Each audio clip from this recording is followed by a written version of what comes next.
આપણે આજે ભણાવું બીજાને જોઈએ એને અરીસામાં જોતા એ એવો ને એવો જ રહે બીજે અરીસામાં જોતા ડાબો ભાગ એ જમણો થઈ જાય જમણો ભાગ ડાબો થઈ જાય સી અરીસામાં જોતા ડાબો ભાગ જમણો થાય જમણો ભાગ ડાબો થઈ જાય હવે ડી ને પણ અરીસામાં જોઈએ તો એનો ભાગ પણ ડાબો કે જમણો થઈ જાય પછી ઈ નો તો ઈનો ભાગ એ ડાબો ઈ જમણો જમણો ઈ ડાબો હવે તો જોઈએ આપણે એફ નો ભાગ પર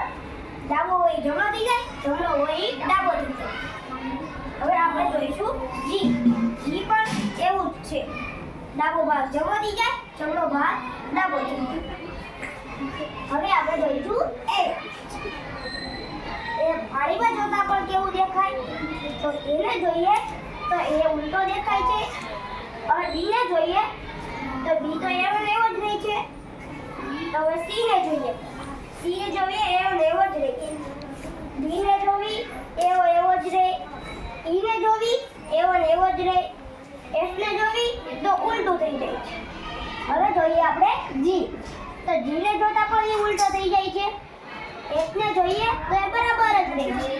આઈ ને જોઈએ એ પણ બરાબર જ રહે છે જે ને જોઈએ તો એ ઉલટો થઈ જાય છે